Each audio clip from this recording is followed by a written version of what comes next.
नमस्ते दोस्तों, Kataria Sanskrit class YouTube channel पर आपका एक बार फिर से स्वागत है। ठीक है दोस्तों, तो छंद की प्रक्रिया को अब आगे बढ़ाते हुए, ठीक है दोस्तों, देखिए हम लोगों ने पिछले वीडियो के अंदर जो गण व्यवस्था है उन गण व्यवस्था को बनाना हम लोगों ने सीखा था। वहां पर हमारे पास में एक पॉइंट आया था, जैसे कि हमारे पास में ऋश्व स्वर हो। कौन से स्वर हो दोस्तों? ऋश्व स्वर हो, तो उसके लिए हम लोग लिख रहे थे एक, यानी कि उसको हम लोग कहते हैं लघु। इसे क्या कहते हैं? लघु। और इसके बाद में यदि हमारे पास में दीर्घ स्वर हो तो उसके लिए हम लोग लिखते हैं यहां पर एस, और उसके लिए हमारे पास में यहां पर हम लोग उसका उपयोग करते हैं गुरु से संबंधित। तो ये था हमारे पास में चलने वाला, जैसे पिछले वीडियो के अंतर्गत हम लोगों ने निकाले। और उस समय हम लोगों ने एक सूत्र लिखा था, यह माता राज भान यह था हमारे पास में दोस्तों। और इसको हम लोगों ने इससे इस सूत्र के द्वारा हम लोगों ने गण व्यवस्था को प्रारंभ किया था, इनकी गण व्यवस्था वहां पर बिठाई थी। अब दोस्तों इससे अर्थात अब हम लोग आज के वीडियो के अंदर वो टॉपिक पढ़ेंगे, जैसे हमारे पास में कोई शब्द आ जाता है, जैसे कि राजू ऐसा शब्द आ गया, तो इसका क्या बनेगा? तो देखिए दोस्तों, र यानी कि आ की मात्रा है, आ की मात्रा यानी कि दीर्घ कौन सा हो गया? गुरु, तो इसके लिए क्या बन जाएगा? एस। उसके बाद में आ गया जू, जू के अंदर कौन सी मात्रा है? दीर्घ ऊ की मात्रा, तो यहां पर क्या बन जाएगा? एस। तो यानी कि ये जो गण व्यवस्था है वो किस तरीके से बिठाई जाती है, किस तरीके से लिखा जाता है, अब उसके बारे में हम लोग आज इस वीडियो के माध्यम से सीखते हैं। ठीक है दोस्तों, तो इसमें हमारे पास में कुछ पॉइंट होंगे, उन पॉइंटों को अपन कंप्लीट करते हैं। जैसे अपने पास में आता है, ऐसे कौन से वर्ण हैं जिनके साथ में हम लोग दीर्घ स्वर का उपयोग करेंगे, यानी कि गुरु का उपयोग करेंगे, और ऐसे कौन से वर्ण हैं जिनके अंदर हम लोग ऋश्व यानी कि लघु का उपयोग करेंगे। ठीक है दोस्तों, तो हमारे पास में पहला पॉइंट, ठीक है दोस्तों, देखिए हम बात करें ऋश्व स्वर। अब देखिए दोस्तों, ऋश्व स्वर कहें और चाहे हम लोग उसको कहें मूल स्वर, कौन से स्वर हो गए दोस्तों?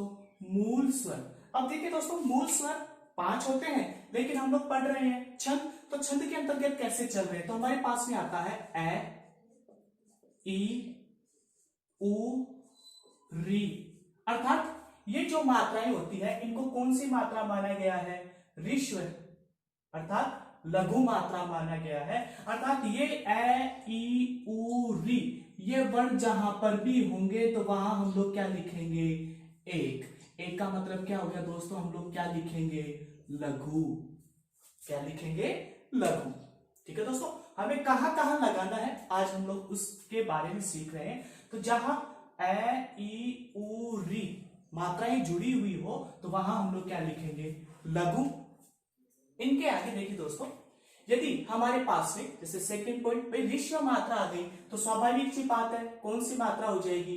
दीर्घ, अर्थात दीर्घ स्वर। कौन से स्वर हो जाएंगे? दीर्घ स्वर। जैसे ए का आ, ई का दीर्घ ई, उ का दीर्घ उ, री का दीर्घ री।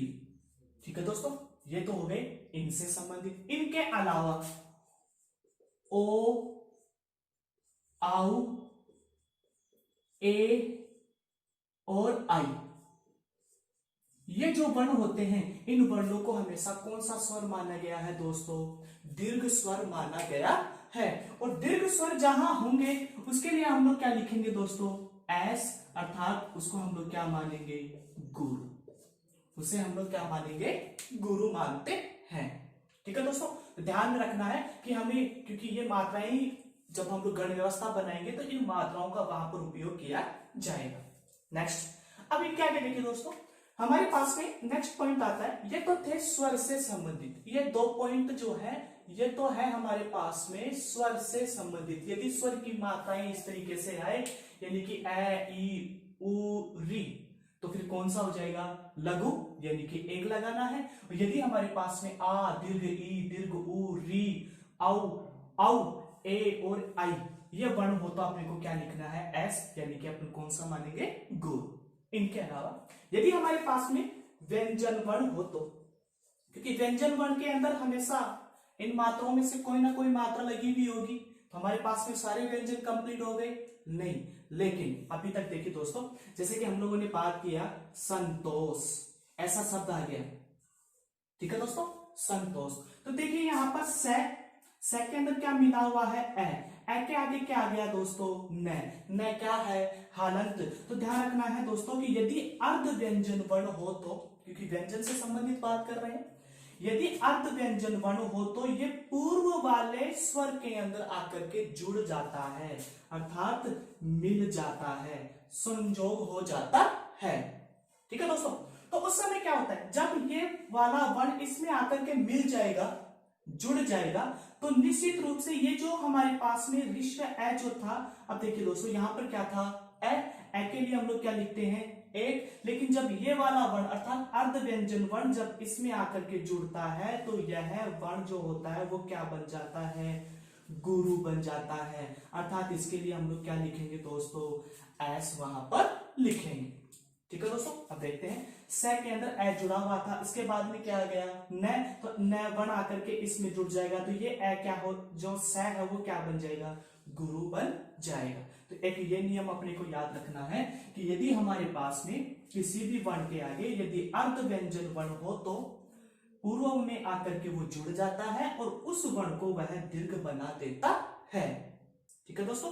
एक ये नियम, क्ष, त्र और ग, इनके जो अर्ध व्यंजन वर्ण होते हैं ये पूर्व में आकर के पहले से ही जुड़ जाते हैं, क्योंकि दो वर्णों से मिलकर के बने हुए हैं, तो ये पूर्व में आकर के अपने वाले से पूर्व वाले वर्ण के अंदर आकर के जुड़ जाता है, ठीक है दोस्तों।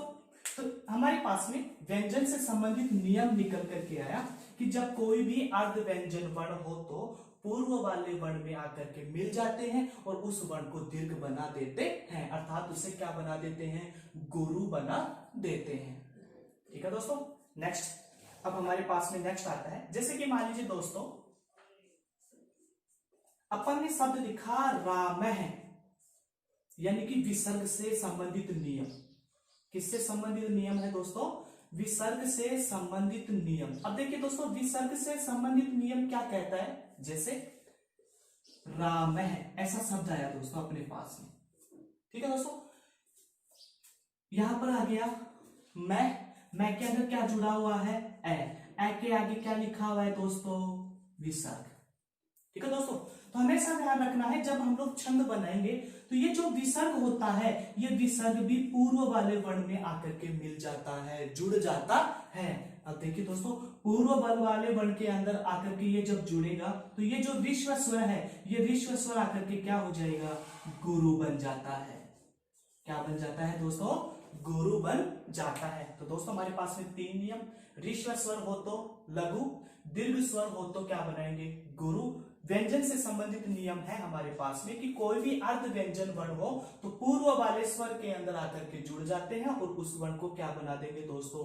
गुरु बना देते हैं। नेक्स्ट, विसर्ग से संबंधित नियम। देखिए दोस्तों, विसर्ग से संबंधित नियम था हमारे पास में कि जब विसर्ग किसी भी वर्ण के साथ में जुड़ा हुआ हो, जैसे लता है, ऐसा शब्द आ गया, प्रथमा विभक्ति बहुवचन लता है, विसर्ग लगा हुआ है तो पूर्व वाले वर्ण के अंदर आकर के ये क्या हो जाएगा दोस्तों? गुरु बन जाता है। अर्थात यहां पर हमारे पास में क्या बन जाएगा? अर्थात वहां पर अपन लोग एस लिख देते हैं। तीन नियम हुए 10 पे। अब इसके बाद में हमारे पास में नेक्स्ट नियम, क्योंकि दोस्तों इनको हमें अच्छे से समझना जरूरी है, क्योंकि यही चीज है जो पूरे छंद की प्रक्रिया को आगे बढ़ाते हैं। अब नेक्स्ट नियम निकल करके आता है दोस्तों अपने पास में कि जैसे अनुस्वार हो, किसी भी शब्द के ऊपर अनुस्वार हो, अनुस्वार संबंधित नियम, अनुस्वार संबंधित नियम। मान लीजिए अपने पास में शब्द आ जाए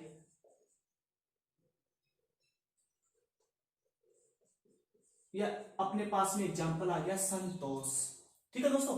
यानी कि हमारे पास में ये जो है इसको हम लोग क्या कहेंगे दोस्तों?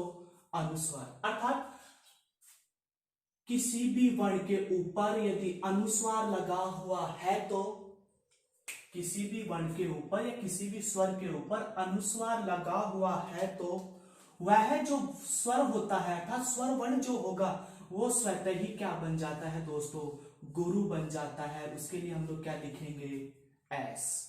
उसके लिए अपन क्या लिखेंगे, एस। अर्थात अनुस्वार, जैसे कि कहीं पर भी हमारे पास में शब्द लिखा हुआ आ जाए, अहम गच्छामि, अहम गच्छामि, ऐसा शब्द लिखा हुआ आ गया।